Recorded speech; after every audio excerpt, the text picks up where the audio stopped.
I twisted Jeremy's arm and I convinced him to do a podcast episode on building a list. An invisible list, actually, when it's really hard, when you can't really know it. Right. Like, let's imagine you mentioned Scrum, right? Tell us what Yeah. that is and why it's hard to find. Okay. So I have a different problems, but we're gonna use Scrum for this episode because I think it's a good parallel.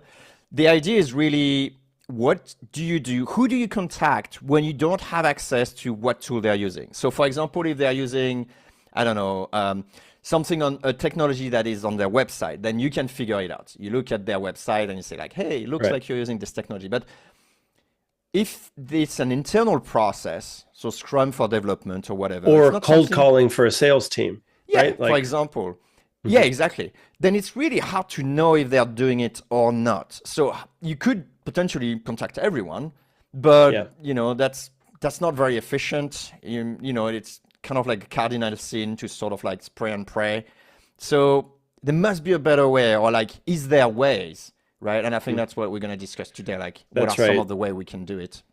So to define the problem, it's how do you identify your buyers when by definition of the campaign they are doing something that is not public facing?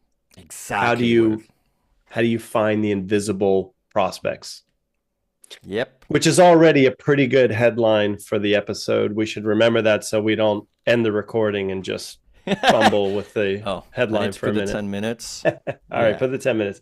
And the, But the answer is simple, like we don't know. Okay, moving on. Next no, we podcast, do. right? We do. This is actually near and dear to my heart. I love this. And I'm going to open up with a story, Jeremy. Have you ever gone deep sea fishing? Oh, I like where you're going. Of Hmm. course not. Of course But not. I would Okay. love to do it with you, but anyway. Okay. We'll go one day. But imagine this: like you get out on the boat, you go offshore, you don't look down in the water and see the sailfish that you're after. You Nice, don't. yeah. So what do? You actually look up and you look for birds because it's the birds that will That's cool. show you where the bait is, and it's the bait that will show you where your sailfish is. So right now, Jeremy, from a list building perspective, we're talking about what are the birds that we can actually see that will lead us to the sailfish. Okay, It's a good I love metaphor, right? it. Yeah, yeah, yeah. Okay. Let's go for it. So I'm hooked. playing devil's advocate, you're hooked.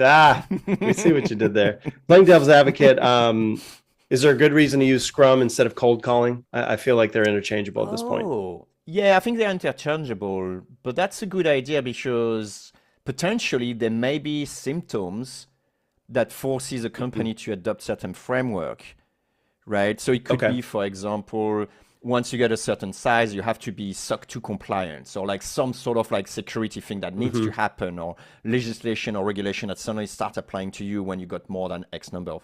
So there may be stuff like that, but in terms of Right. Scrum, no, there isn't. And cold calling's probably the same. So I'll let you Right. pick. Okay. So let's pretend we're doing cold calling. Like if you go on a company's about page, they're not going to say we cold call, right? We get most of our leads from cold calling. They won't say it, even if that's the truth. Right. But you know where they will say it. And I'm just going to rattle off like 10 places that I look to find birds. It should be super helpful. Let's do it. They will say it in a job ad. We're hiring sales rep. Oh, fuck, Part I of your forgot. responsibilities will be cold calling. So the first place I might go is indeed.com and just find all the job ads that mention cold calling, right?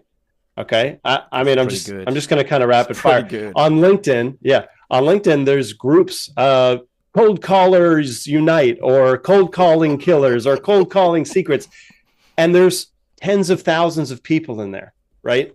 And so for those groups, then you can assume everybody in them works for a company that cold calls. Okay.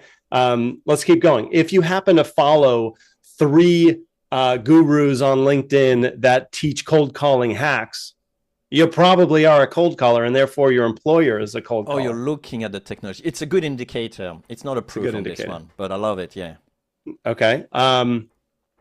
And let's go back to Scrum for a little bit because I don't think this is going to apply to cold calling, although it might. There's certain roles that an employee will have if you do a certain thing. So let's think, I've used this before with Salesforce.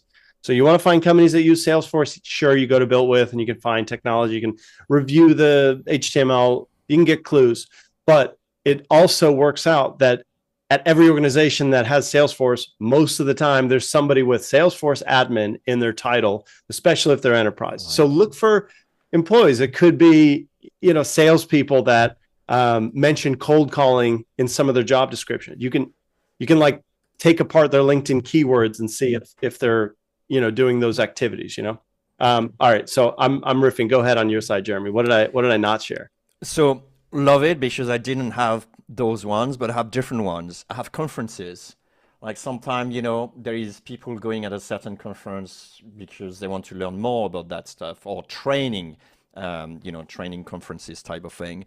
Meaning like attending those conferences. Yeah, will get for you example, in the room. Scrum Master, conference. So people, right, which is a role in Scrum, but it will be integrator in another tool, or even like code calling, whatever. Sweet. I don't know if they have conferences. The other thing will be probably look at skills on LinkedIn. Like sometimes there is some skills, or in the description of the job, sometimes people are saying like, hey, we use this technology type of thing. So, that's right. Being Scrum Master or like directing teams, whatever. There's special vocabulary with Scrums. The other thing, it's a little bit weird in a sense, but I would say there may be some mouse and whisker campaigns that you could do. Oh, I got that. Let me hear it. Oh, you do that too? Yeah, go for it. Go for it. Okay, so let me riff with the cold calling because it's more in my universe as opposed to Scrum. But if you had, and I wouldn't do this to an ice cold list, you called it out in the beginning. It's generally bad practice to just pull out the yellow pages phone directory and just dial under A. So if you found, let's say, some soft signal, maybe not a job ad that says we're looking for cold caller, but maybe they engaged with a post about cold calling tips. Okay.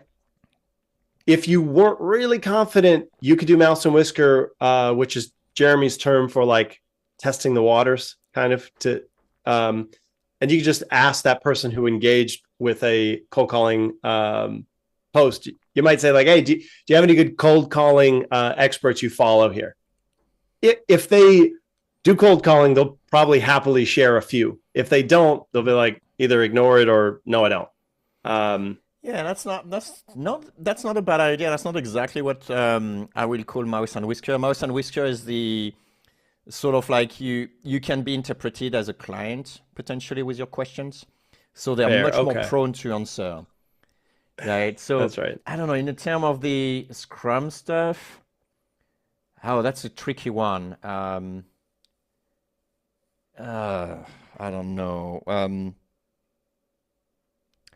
Maybe you could pretend to be a recruiter. Oh no, here we go. Yeah, well, there you go. Yes, exactly. A recruiter, placing people. Or you could say, are you using X? X being like a software or certain services that they can provide that will either reinforce, like for example, like, hey, do you guys are using processes X for delivering, services to your clients? That means I could potentially be a client, or I could potentially try to sell you the service. It's not quite clear. That's a mouse and whisker stuff. I like it. Right. So are you guys using waterfall? Like, or like that's kind of like Be like, yeah, why do you ask? Right? Yeah, like a little exactly. cryptic. So the art to the mouse and whisker, by the way, because you could set it up and it's very dishonest and like shame, but you could also set it up where there's this kind of middle ground where maybe you're not being deceiving and yet you're collecting information with being up. So it's hard proceed to with pivot, caution, but yeah, it's hard to pivot. There is some ways, but that deserve its own cast, I think. You're not wrong. Okay. What about this, Jeremy? So let's take Scrum this time. I would imagine there's a pool of Scrum experts or Scrum consultants, people that just help organizations implement Scrum. So one thing I might do is like build a list of 150 of these Scrum implementers and then pull out everyone who's recommended their services, because that's kind of all their clients, is it not? Right. So if they're like, wow, we really got a lot of this Scrum training, they are doing Scrum. So look for recommendations. While we're on this thread, you could also pull up your competitors' websites. we all proudly show logos and case studies of the, stuff we've done with other brands. That tends to be a rich resource for seeing what companies are using a really hard to dig service. Yeah, in a case of Scrum, I think I will. You don't necessarily have to look for your competitor straight, Yeah. because it's always hard to figure out the list of your competitors and people on their website. They're already like, sort of their buddies or friends. It's like die hard type of thing. That's the hardest one to actually convert. But what you Right. do is close enough systems. So, for example, if you're selling Scrums, services or whatever, you could always say like, what are the tools that people using Scrum are using specifically, and then actually then go after people using those tools, or and that's another way is like contacting those tools directly and say, hey, do you want to do some partnership, right, where we actually just Love sort of that. help each other, right? Love that. Yeah. Man, I wish that was said right away, because frankly, you're listening to this or you're watching the video.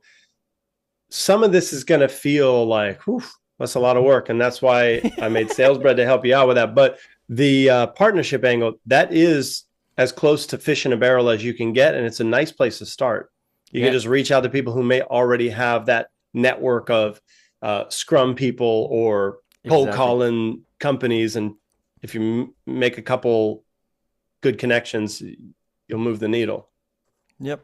So the cold outreach could be to ask for, common webinar, like do like a joint webinar or something like that, right? It doesn't have to be for contacting your clients directly. If you want to go to the money route, just say like, hey, you want to have a conversation about me paying you for Feedback. referrals, right? 100%.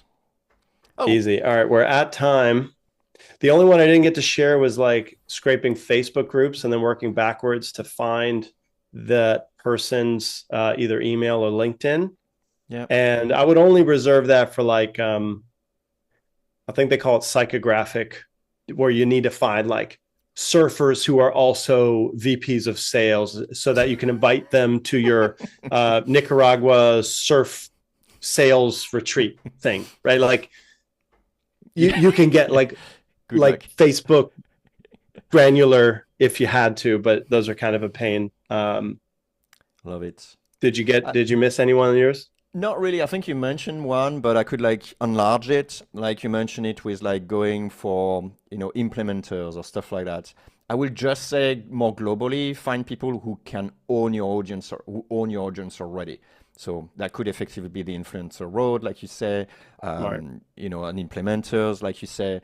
But that could be also, friends referral stuff. Like if you have like a network of people, maybe, that's the last thing I wanted to say is actually recommendations. So you could like, figure out some of your clients already and just ask them like, hey, who else do you know is implementing this system at their organization, right? Well said. And so the takeaway, please, is like, you have that dream list that you're just struggling to build. The harder it is to build a list, the easier it is to get the reply. Remember that, because it will really help you make money from your campaign. And then the second thing is like, look for the birds, and you will be able to build really beautiful lists that will make outreach fun and easy. And I will say last thing is like those type of lists, you won't find them on databases like Apollo or whatever. Like you just won't. It doesn't matter what filter you have. Isn't that true? Isn't that true? Yeah, I mean, like, and then there's another one, like when it comes to like list building, if you want the best, grow your own. Like that's it.